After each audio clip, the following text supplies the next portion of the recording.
Good evening, everybody, and thank you for joining us for this webinar in a series discussing nuclear energy in Ireland.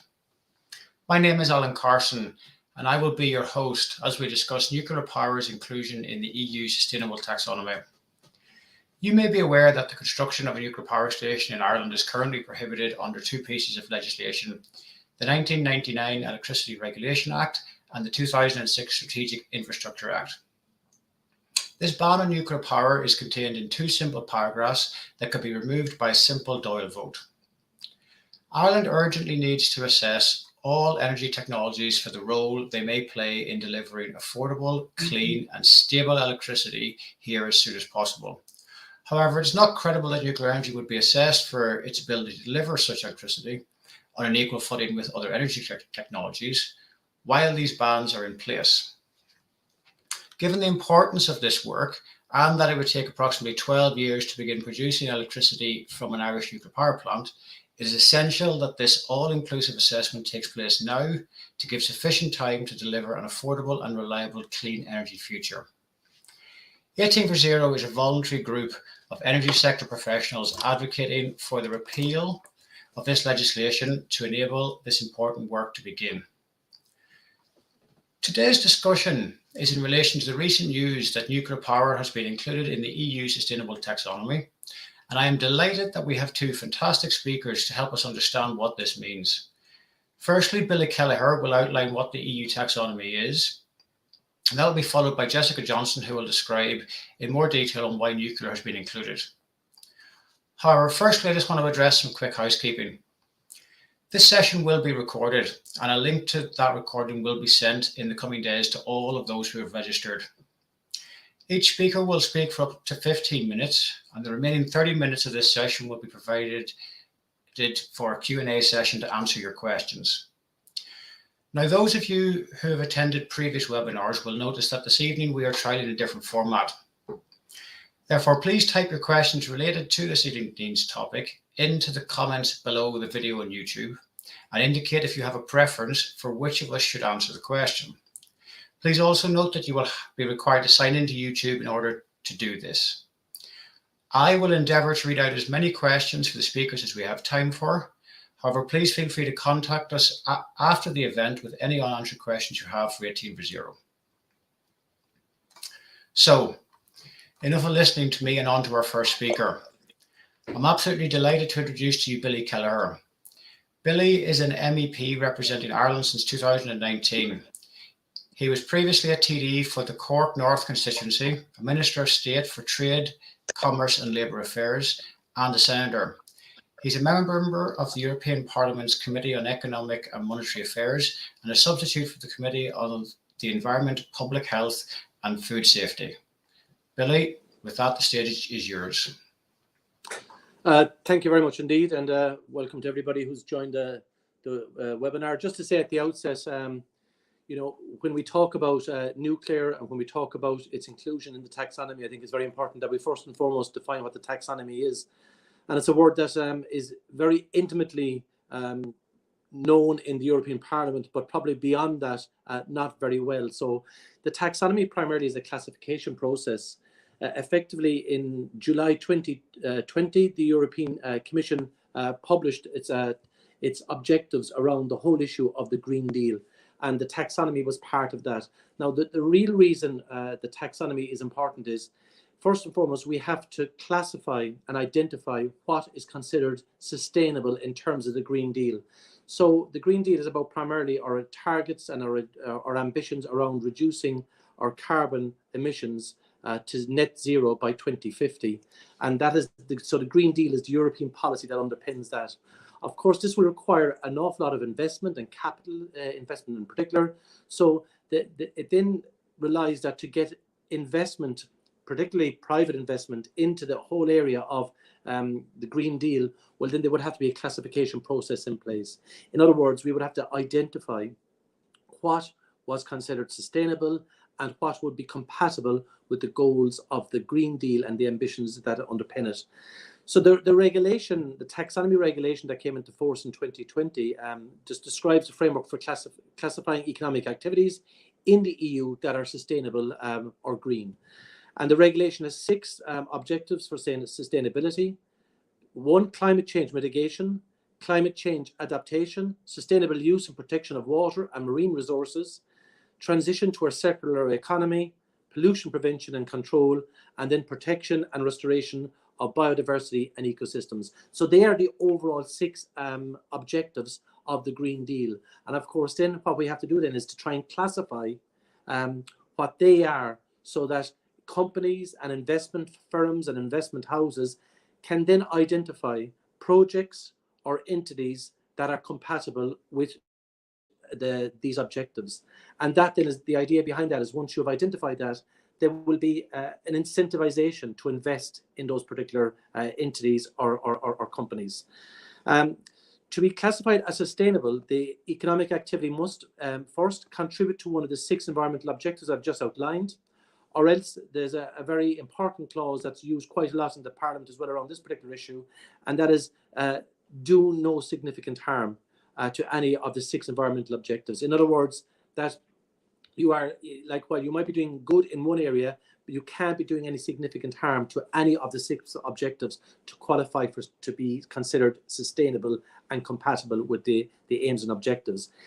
Meet the minimum safeguards such as the UN guiding principles on business and human rights that do not have a negative social impact. This was included in recent debates as well, so that there would be corporate obligations, that there would be obligations around the whole issue of the UN principles on business and human rights, and that there wouldn't be any negative social impacts. And that's something that was very, very strongly felt in the Parliament as well. So that was something that was important to us. And comply then with the technical screening criteria developed by the EU Technical Expert Group. Now, this is a very significant and important point from your perspective in terms of the discussions around nuclear power. Companies' compliance with this criteria will be part of their annual disclosures, thereby helping direct investment. So in other words, the companies will have to outline in their disclosures every year their compatibility with this. There's 2 other areas in the taxonomy that are very important as well, and that is the taxonomy is mainly a classification process, but on top of that, it does obligate companies to do certain things as well on top of that. And one is the Non-Financial Disclosures Directive, and the other is the Sustainable Finance Disclosures Regulation. So it brings those into play that will obligate companies or entities to outline in detail in their annual disclosures their compatibility with the sustainable aims and objectives under the various regulations. So that is an important point as well. Now, the taxonomy does not prohibit investment in non-sustainable and does not classify brown. So just because you are not included in this doesn't mean that people can't invest in it. It's just that this is to identify and classify what the European Union considers sustainable, but that doesn't necessarily mean that other entities or investment firms or companies can't invest in projects or businesses that are not included in the taxonomy as well. So it's to classify, but it doesn't debar from other investments. Now, the Commission published a delegated act in February of 2022. So that's the detail around the issue. And of course, that's when the major debate around nuclear and gas came to be as well. And look, to be honest, initially it came as a surprise to a lot of people. Thankfully, I welcomed the fact that they also included nuclear and gas. And the reason they did that is, political as well, of course. France is very much pro-nuclear energy generation. In fact, they've outlined that they are going to invest in another 6 nuclear power plants. And of course, the exact opposite is the case in Germany. So Germany is set about winding down its nuclear power generation plants. I think they have 3 left, and they are decommissioning them as we speak. And they are very much dependent on gas. And of course, this taxonomy announcement was made in advance of the tragedy unfolding in the Ukraine. And I think that's an important political point as well. So in the Parliament at the moment, we will have 4 months initially to assess the publication by the EU Commission, and then to make our adjudication on it. And bear in mind that the European Parliament will have a final say on this, along with the Council of Ministers, because it is we are a co-legislator and it will have to be passed by the Parliament. And of course, there will be strong opposition from some quarters around either the inclusion of gas or nuclear or both. And that is a political issue that's being debated at the moment. And in all political groupings, there's quite an effort by some individuals, particularly the Greens and the left, but it permeates into all political groupings about taking gas out or taking nuclear out or taking both out of this process.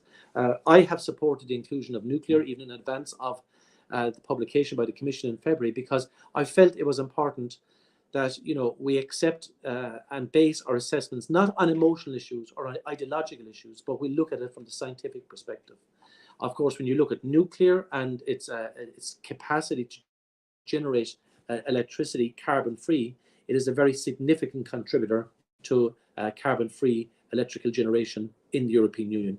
In fact, I think about 50% of all electricity that generated carbon-free comes from the nuclear power as well. So it is quite a significant issue.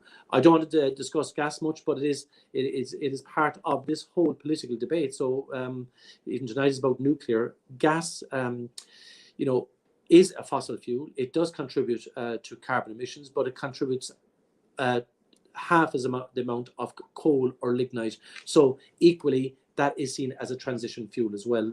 So to get from where we are to where we want to be in 2050, which is carbon neutral, I feel that gas will have to make a contributing factor to wean ourselves off coal and then continue with the process of hydrogen and biomethanes and all of that. But so from the nuclear point of view, for nuclear, as a scientific community is conflicted on this point. Not only did the technical expert group that I just referred to earlier on assess the criteria, but the Commission's Joint Research Council did a scientific assessment of the compatibility with the do no harm principle. Overall, the report concluded that compliance with the safety standards and waste management requirements under the regulatory framework in the EU member states ensures a high level of protection for the environment and for people. So, like, the EU Commission obviously had to address a political issue as well. There's no point in saying otherwise in the view that France is very much pro-nuclear power and is investing heavily in it. And they had to find a way of addressing that. So they did an assessment by the technical group and by the Joint Research Council under the do no harm principle. And they found that, you know, with high standards of safety standards and waste management requirements, that it is compatible with the do no harm principle. So that's how that was included. And obviously gas is slightly different in terms of how they interpreted that. So that's really where we are.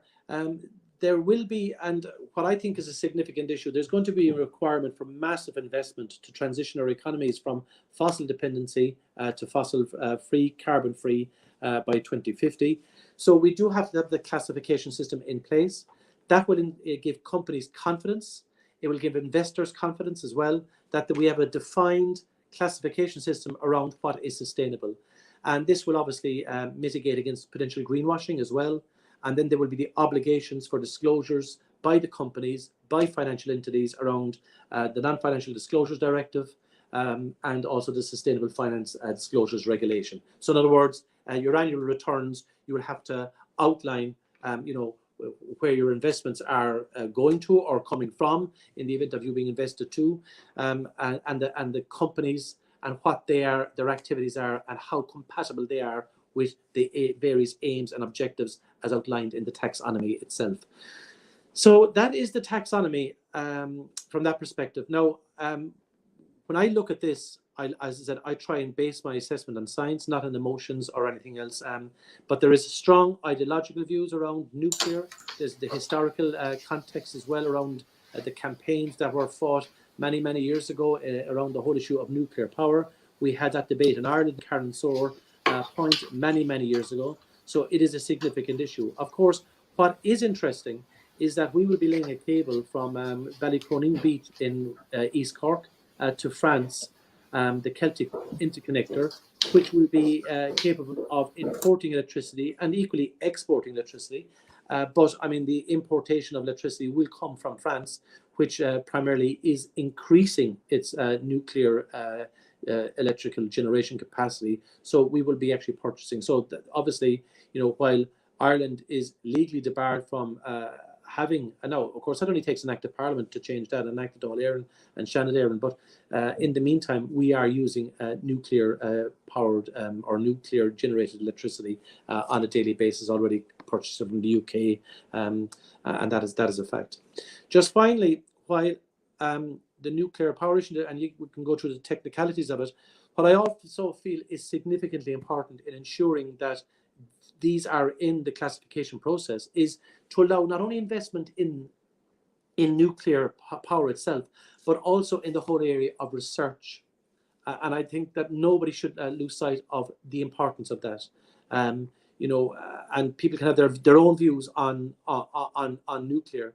I will obviously advocate that I believe it's a safe, environmentally friendly, and you know, to date, the European Commission, in its report, has agreed with that proposal that I have as well. But on the issue of investment, I mean, we really want to ensure that in bringing forward this taxonomy, that we don't discourage investment into research and innovation. And like nuclear is, it's there.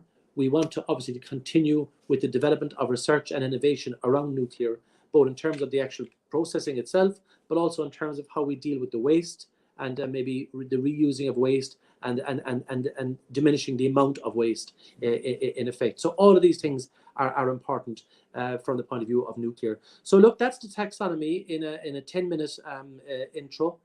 It's a 550-page document if anybody wants it. And by the time the European Parliament is finished with it, it will be longer again, I'm quite sure. But the most important thing is that it is a classification process that will define what is seen to be compatible with the aims and objectives of the European Union around the Green Deal, and that is to become carbon neutral by 2050. And the purpose of the classification is to incentivize private investment into projects, entities, companies that will allow us to get to that stage. And as I said, the chestnut, or the hard chestnut, and all of this is nuclear and gas. And we will have that political debate in the Parliament between now and the next 3 to 4 months. And of course, then we will make a decision through a democratic process, and equally then the Council, which is made up of the 27 member states as well, they will equally also make a decision on it based on the fact that they are co-legislators. In other words, the European Parliament and the Council has to ratify this before it is comes into effect, and the aim is that it will be in effect for 2023. So thank you very much. Thank you very much, Billy, and I think you've done a great job of trying to condense, you know, as you mentioned, a 550-page document into 10 minutes. So thank you very much for that. I see some interesting questions coming into the chat already, which I'll be interested to get your viewpoint on. So we'll get onto that in the Q&A session. But for now, I'd like to move on to our second speaker and introduce Jessica Johnson. Jessica is the Communications and EU Stakeholder Director at European Atomic Forum, or FORATOM, with over 15 years experience working in the European Union, having previously been Communications Director for the European Cement Association. She is a key player in driving and informing the conversation around whether nuclear should be included in the EU Sustainable Taxonomy. Jessica, I'll now hand over to you. Hi, thank you very much, Alan.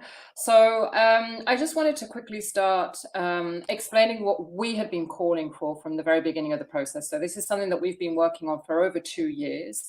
And what we suggested to the Commission in our outreach was that in order to assess whether a technology is sustainable or not, they should have established a set of different criteria. So it should have been based on a whole life cycle approach.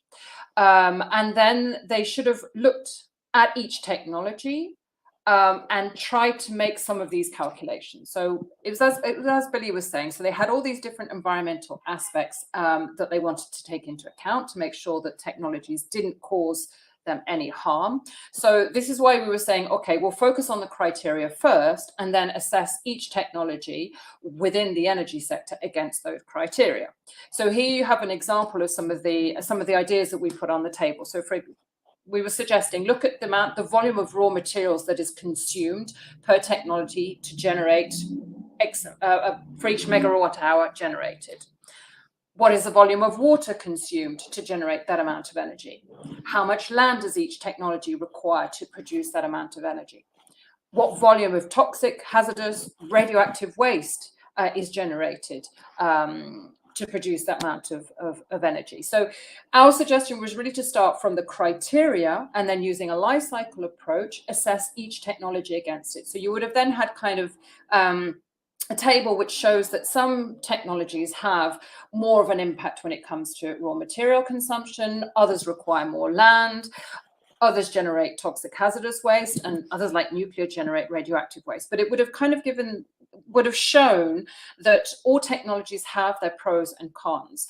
And that's why we need kind of this balanced energy mix, which in our opinion should be based on nuclear and renewables. Unfortunately, that's not the approach that the Commission took. And they decided to take each technology individually and then adapt the different criteria accordingly. And that's how we've kind of ended up with a document that applies different criteria to different technologies, because they were all done separately. Another advantage of having used this 𝗲𝗲𝘀𝗀𝗶𝗰 actually is we would have moved away from this political discussion around nuclear, because as soon as you move into the science and you have these really scientifically developed criteria against which you would assess each technology, then you're able to justify why a specific decision has been taken, because you can prove that it was based on the scientific assessment. But that's just what we tried to advocate for from the very beginning of the process. Let's look now in terms of how nuclear has been handled and how we've gotten to where we are today. So, as mentioned, there was this technical expert group which was set up in order to assess the different technologies and see whether they could be listed as taxonomy compliant or not.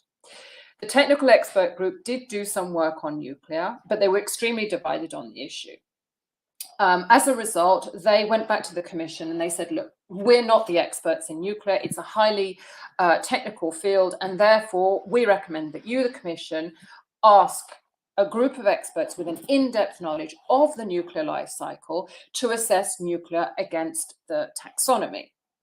This is what the Commission then did. It turned to its scientific arm, which is the Joint Research Centre. And the Joint Research Centre came out with a document which is a very robust assessment of nuclear. It's almost 400 pages long, but it really contains absolutely everything that you could think of. And in their conclusion, the Joint Research Centre basically said that nuclear does not cause more harm than any other technology that is already considered as taxonomy compliant. So that was kind of a long way of saying that nuclear is taxonomy compliant. But the Commission didn't just stop there in terms of the assessment. So they really, as I said, they were trying to be as robust as possible. So they also asked two other groups of experts to review the work of the Joint Research Centre. The first one is what is known as the Article 31 group of radio protection experts, that stems from the nuclear legislation, so from the Euratom Treaty. And the second one is the Scientific Committee on Health, Environment and Emerging Risks. And that is a broader range of experts, including doctors and toxicologists. Now, overall, these two groups agreed with the conclusions of the Joint Research Centre.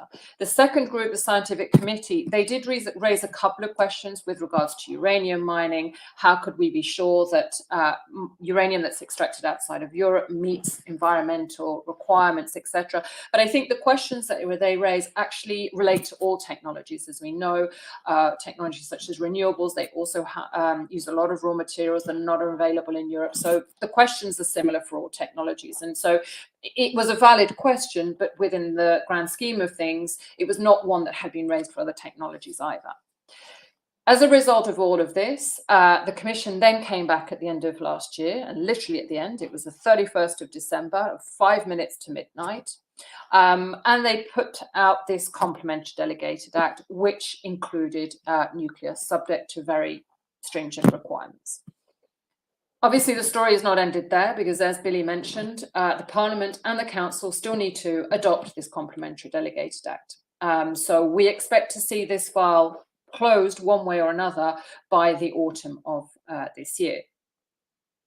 But let's look at what was in the JRC report. And I've just got a few slides here to illustrate this. So first of all, and as Billy was saying, so nuclear accounts for around about a quarter of the electricity that is currently produced in the EU.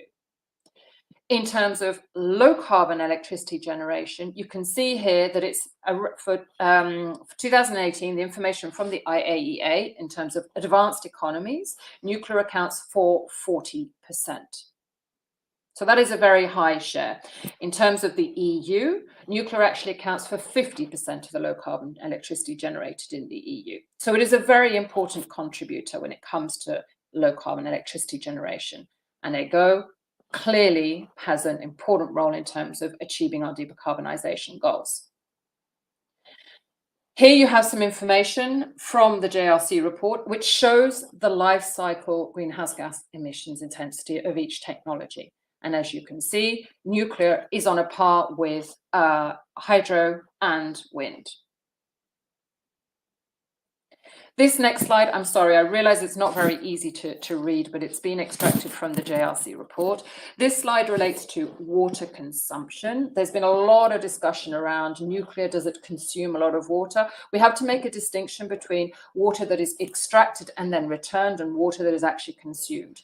And perhaps it's not very clear on this slide, but you can see that nuclear is kind of in the middle. But when you look at concentrated solar power actually consumes more water than nuclear. So this is a very illustrative one because it's the one area where, yes, nuclear does consume a certain amount of water, but it is still on a par with some of the other technologies that are listed already as taxonomy compliant. We then come to this question of the use of natural resources. And in a way which relates back to the point that I was making about the Scientific Committee on Health, Environment and Emerging Risks. This slide clearly shows that nuclear compared to wind and solar consumes a much lower volume of resources, which is again a very important issue to take into account when we're talking environmental impacts. And here we have I have two more slides. One is to illustrate the amount of chemical waste that's generated per technology, and then the one regarding radioactive waste. So here, as you can see on this slide, nuclear generates very low volumes of chemical waste, but you can see that for some other technologies, the volumes are much, much higher. But of course, then you come to radioactive waste, and yes, clearly here, when it comes to radioactive waste, nuclear generates more significant volumes of radioactive waste than other technologies. But I'm hoping that what I've been able to illustrate with these slides and this information that comes from the JRC is the point I was making to start with, and that is that each technology has its benefits and it has its drawbacks. And that's why we continue to advocate for an energy mix which is really based on both renewables and nuclear. And the goal is to make sure that you make the best use of the positive attributes of each technology and minimize any negative impacts that they may have. We think, I mean, obviously there have been accusations. The Sustainable Finance Platform tried to say that this was not based on science, that this was a political decision to include nuclear. I mean, clearly the Sustainable Finance Platform, for those who are not aware of it, it's the follow-on from the Technical Expert Group. So the Technical Expert Group was set up first, and then after that it was replaced by the Sustainable Finance Platform.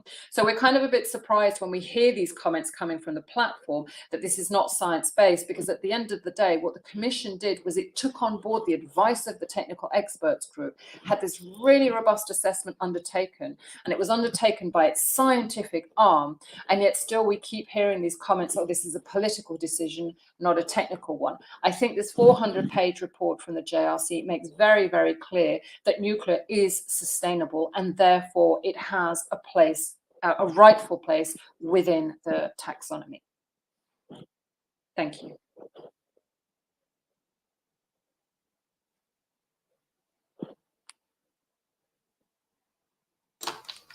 Thank you very much, Jessica, for that good overview of the process through which nuclear has been included in the EU taxonomy. And I'd actually like to just sort of stay with that theme for our first question, really.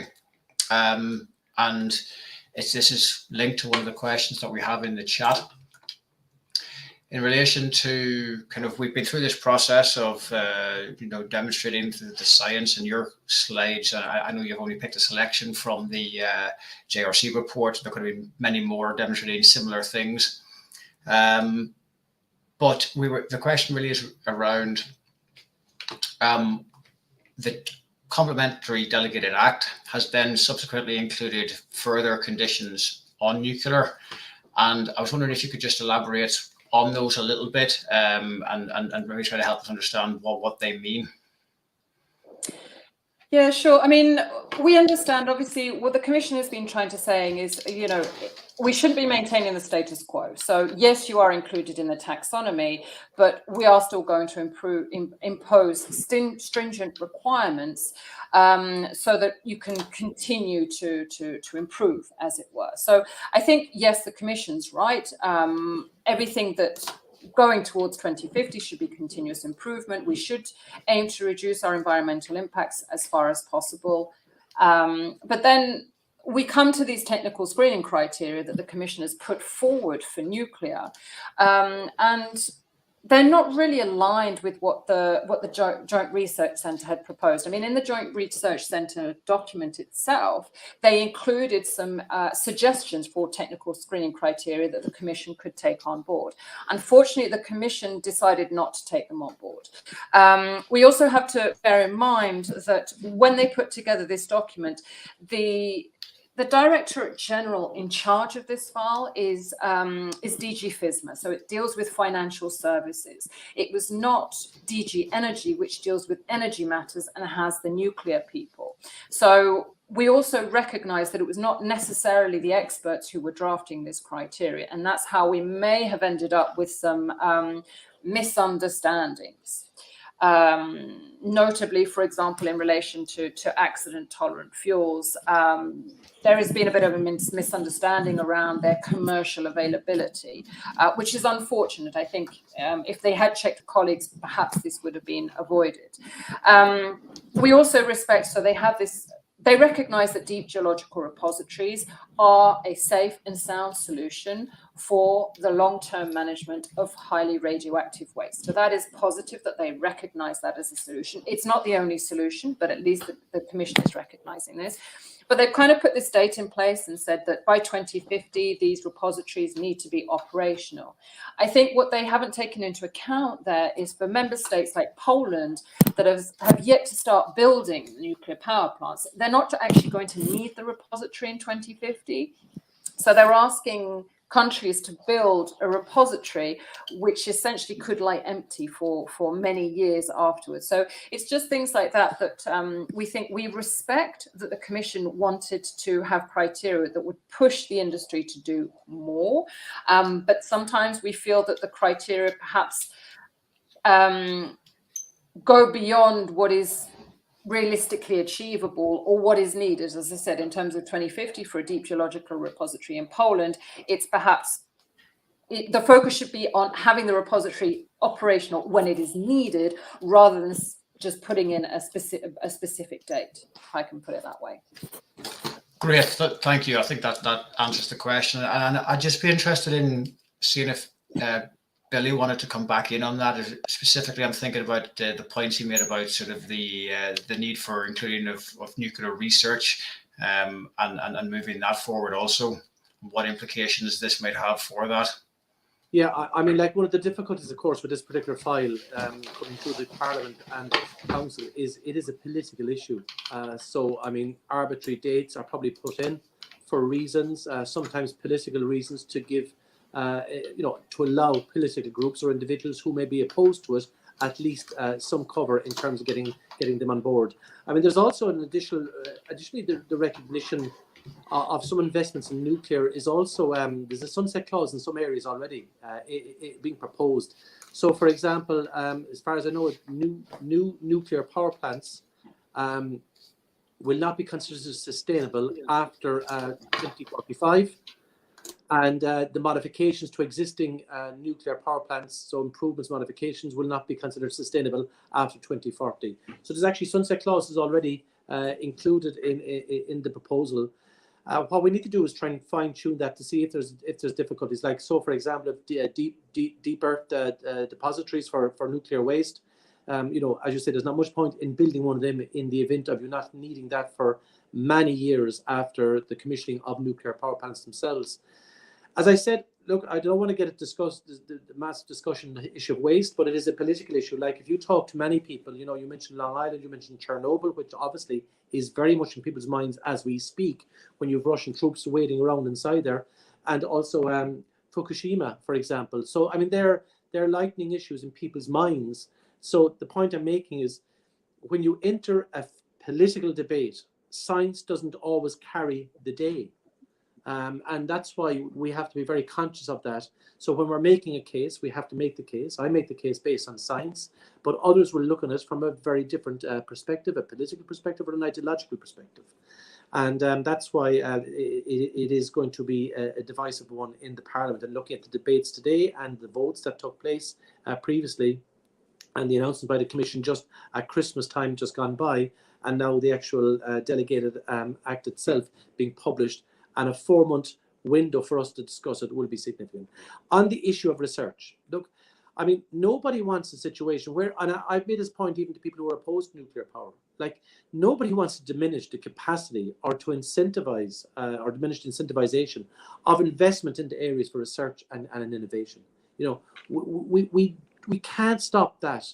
And I would certainly be, very much of the view that when we are classifying, when we are bringing forward the taxonomy to its final fruition, when we pass it in Parliament and the Council, that this issue of research either is included in it and allowed to happen, regardless of the overall issue around nuclear generation, but the research issue has to be dealt with so that there's no obstacles to that.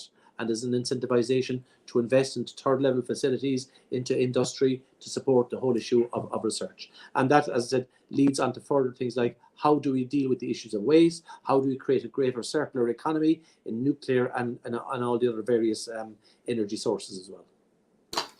Thanks, Billy. And just picking up on what you're talking about there in terms of being a political debate, I was just curious on your feelings about the chances of the taxonomy being accepted by the European Parliament, and whether or not other Irish MEPs agree with you about the need to consider the science. Well, I mean, obviously, quite a number will be opposing it, and they're on the record of that. I mean, I don't want to be preempting the final, but I mean, like, the Green Party would traditionally have opposed nuclear. Let's be honest, I was born in 1968, but I can distinctly remember as a young person that debate around Carnsore Point in Wexford, I think it was, and where we were going to build a nuclear power plant, that proposed, and I can remember that being quite a divisive issue. But like, it will break down along political lines as well. As you go further to the right, you obviously get more support. And equally, some countries will be supportive of nuclear energy because they already have it. They're very dependent on it. So when you speak to French colleagues of all hues and political colours, they're very supportive of nuclear because it is strategically important to France. It's important to France for a number of reasons. And I think the issue of the Ukrainian invasion, and I don't want to conflate the two because of the tragedy that is the invasion of Ukraine, but it does bring to light another issue, and that is our strategic autonomy, the ability of Europe, not in terms of defense, but in terms of its capacity to maintain its economy and not be dependent on others for electrical generation. And that is going to be a very significant part of this debate as well, because we no longer can assume that all our neighbours that we import gas from will be friendly towards us, will be of that disposition, will not blackmail us or undermine the economy. So the issue of nuclear not only then becomes very strategic as well, Like, how do you generate enough electricity for the most advanced economy in the world for 45 million or for 450 million people? And clearly, nuclear is part and parcel of that, as Jessica outlined. So, and to get to where we want to get in terms of carbon-free emissions by 2050, or net carbon-free emissions by 2050, nuclear is going to be part of it anyway. Whether it will be an increased part of it is the issue around the taxonomy. Thank you for that, Billy. And I'd like to echo your thoughts on the Ukraine and not dwelling on it. But that said, I would be interested if either or both of the speakers would like to comment on what they see as the impact of the situation in the Ukraine on the taxonomy and complementary delegated act. Is it likely to increase momentum one way or the other? And also just some comments on gas, very briefly. Well, look, from my perspective, it brings it very much to the fore. I mean, you know, people are going to have to make decisions that they might find politically not palatable. But I mean, if we want to transition, like you take Poland, Lithuania, Bulgaria, Romania, Slovakia, they are hugely dependent on coal at the moment and lignite for electrical generation. They're hugely dependent. Now, some of them are constructing power plants as we speak and developing a nuclear capacity. But gas will have to be part of the transition. And I can look at all the arithmetic and I can't see how we can get to where we want to get unless gas is seen as a transition fuel. Otherwise, countries will end up burning coal for an awful lot longer than they want to or should be. So gas will be part of that. In view of the fact that we now have Russia being a very hostile actor, clearly in Ukraine, but also to the European Union, bearing in mind sanctions might have to be escalated further, and strategically, we can never be in a position where we're now dependent on any other entity other than the European Union for our capacity to generate electricity. Gas will be one part of it through LNG terminals, and the other issue will be obviously nuclear. And it will bring a sharp focus. It will bring a very sharp focus to the debate on top of what was already divisive in advance of the Ukrainian invasion by Putin. Thanks, Billy. Jessica, I just wonder if you wanted to come in on any of that. Yeah, I mean, I think it's very difficult at the moment to foresee what impact the situation in the Ukraine could have on this file. I mean, obviously, it is a humanitarian crisis. From our perspective, I think it has flagged some issues in terms of security of supply, and I think it has kind of led to this conversation: is the phase out of nuclear actually a good idea, given what's happening, given our dependence on gas, etc. I mean, it's not something that we're kind of communicating on, I think, at the moment, because this is a humanitarian crisis. Let's be very clear about it. So I think the debate on all of this will come after. I think there will be kind of the reflection on, okay, so this has happened, this has shown some of the flaws in our system, how can we work to improve them in the future? So that's probably more of a long-term vision that or conversation that we needed to have about our long-term vision. Regarding this complementary delegated act specifically, as I said, it's really going to depend what happens in the Ukraine as to how MEPs are going to vote on it. We do see a risk, as I said, there's a lot of conversations happening around our dependence on gas. So we think there could be a risk that because more and more MEPs no longer support gas, that they could reject this delegated act and essentially take nuclear with it. So it wouldn't be a rejection of the inclusion of nuclear in the taxonomy, it would be a rejection of the inclusion of gas in the taxonomy, and that will have a knock-on effect that nuclear would then be out. So we're trying to see how, in discussions with our contacts in the European Parliament, how best we can maneuver around that, because what we need to be very clear on is we fully respect their opinions with regards to different technologies.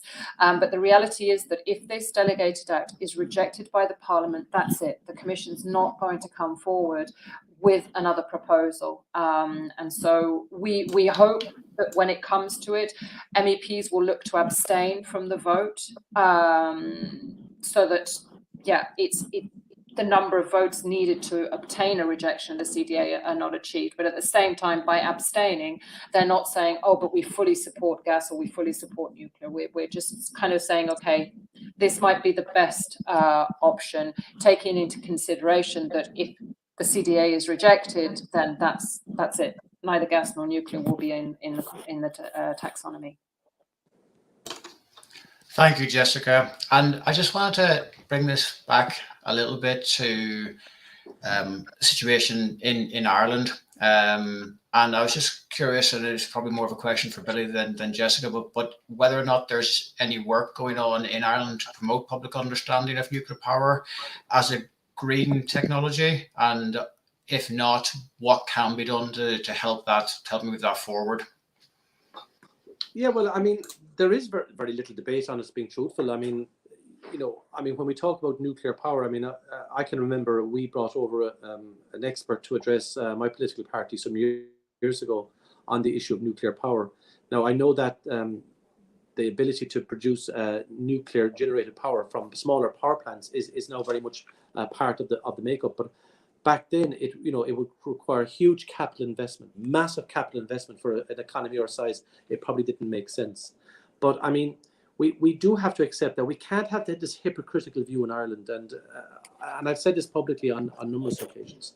Like, we are purchasing electricity from the UK. We will be purchasing electricity from France. We will be part of the European grid network when we're up and running with the Celtic interconnector. There's 12 or 13 countries that will be generating nuclear power within the European Union in a very short space of time. So there's a lot of electricity being generated.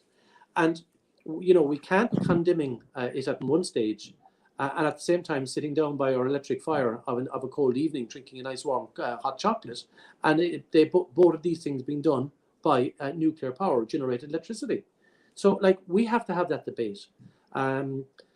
And of course, we also have to have the debate around gas. I mean, we saw that very, very divisive issue around LNG and the terminals that are being proposed, particularly the one in the Shannon Estuary. So they are divisive.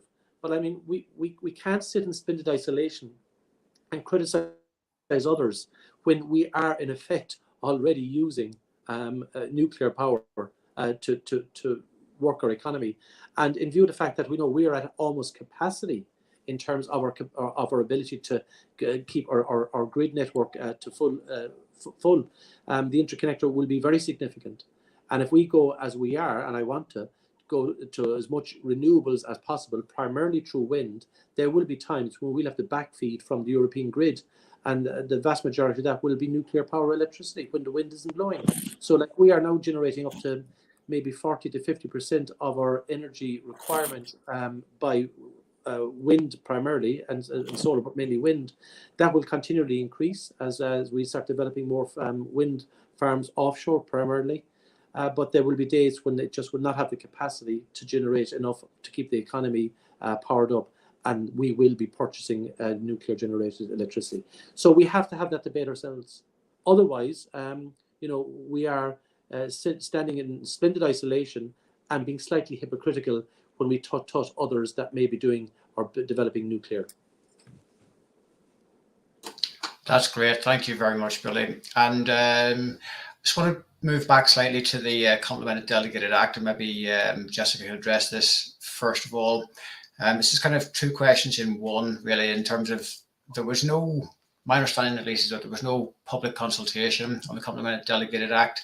I was just wondering, first of all, how you feel about that. And, I think you've mentioned before that it's a kind of a nuclear plus gas, take it or leave it situation.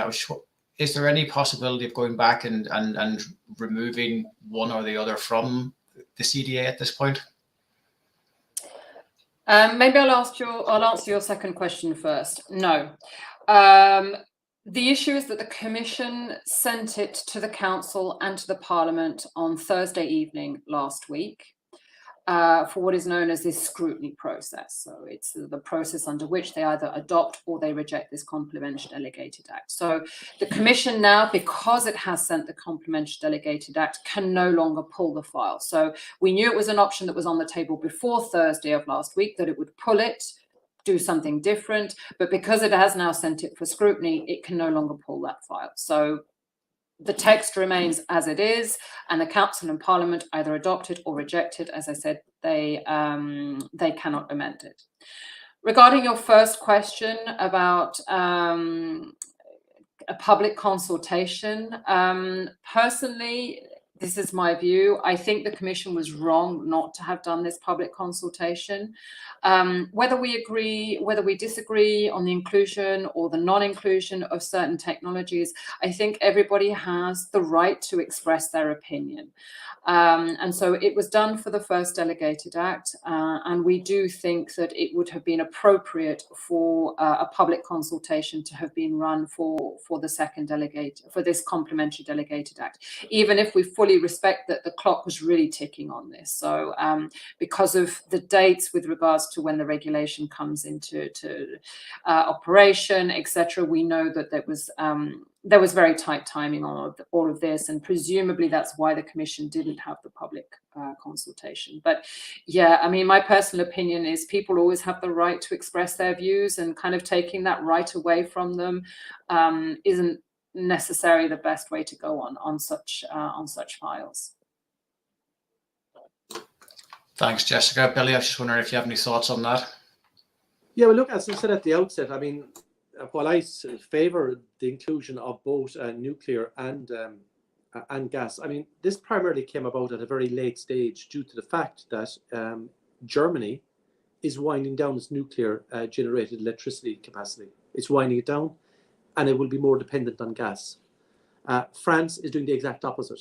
So when you have the two biggest countries in the European Union having different views on the issue, well then the only way to resolve this was by what we are discussing now. And that's why gas and nuclear were put together, was clearly from the perspective of how do we get this through the process, the political process that is.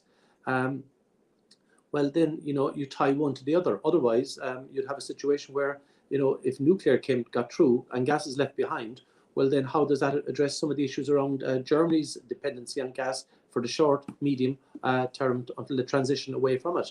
And that is that's the reality. You know, we do live in a political environment, but still, even from my perspective, why I support it is not the politics of it. I support it because I look at the science, and all my political life, if I have a decision to make, a political decision to make, and I'm conflicted on it, I will always go with what the science tells me. That's how I adjudicate at the end of the day. Others have a different view, and they may interpret you know, things differently, but they're not entitled to their own facts. They can have their own opinion all they like, but they can't have their own facts. And the facts are that nuclear will allow Europe to rapidly reduce its dependency on carbon fuels, and gas will rapidly allow us to transition from coal to gas, and finally to phase out gas. And a lot of the gas infrastructure that would be developed in the years ahead could be used for hydrogen as well. So, for example, a lot of the pipes and the storage and the infrastructure, from what I can gather and discussing with the industry, could be used with small adaptations for carbon and for biomethanes. So you transition away from natural gas as well. So that's why I support it. That's great, Billy. Thank you very much for that. And I'm now going to use moderator's privilege to ask the final question to both of you.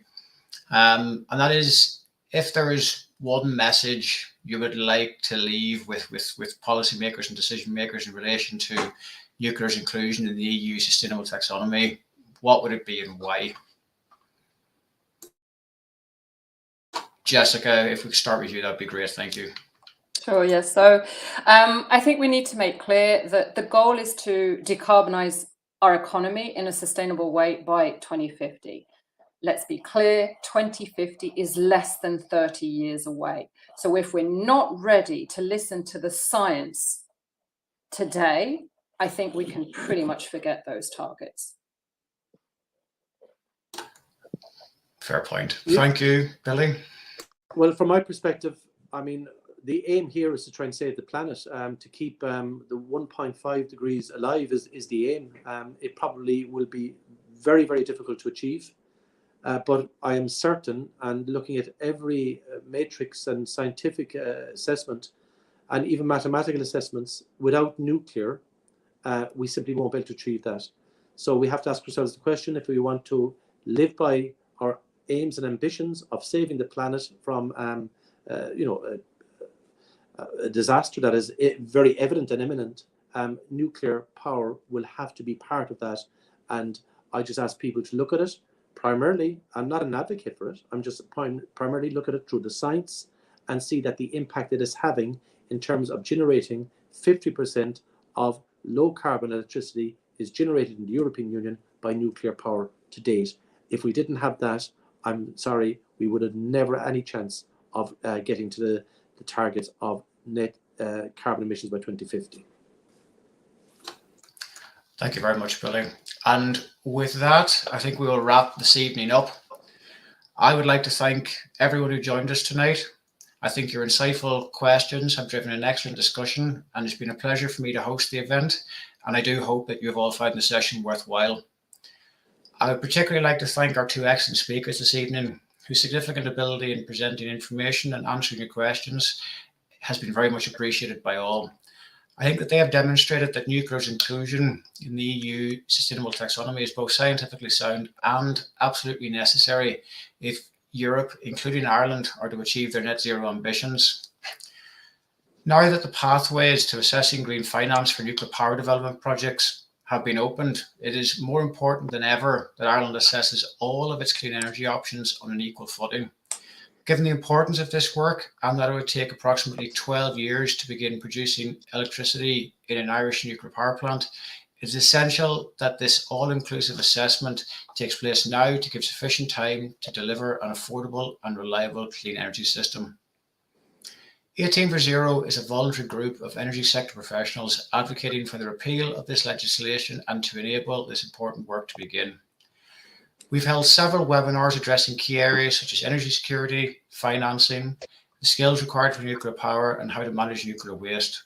All of these are available on our website and YouTube channels, links to which you will find in the comment section below the video. Our next webinar will address the need for low carbon energy production beyond electricity. This is a subject that is not yet being discussed widely, but is vital to ensuring our low carbon future. So I hope you can join us then. In the meantime, you can find us on LinkedIn, Twitter, Instagram, and at 18for0.ie, where you can also find our report on nuclear energy development in Ireland.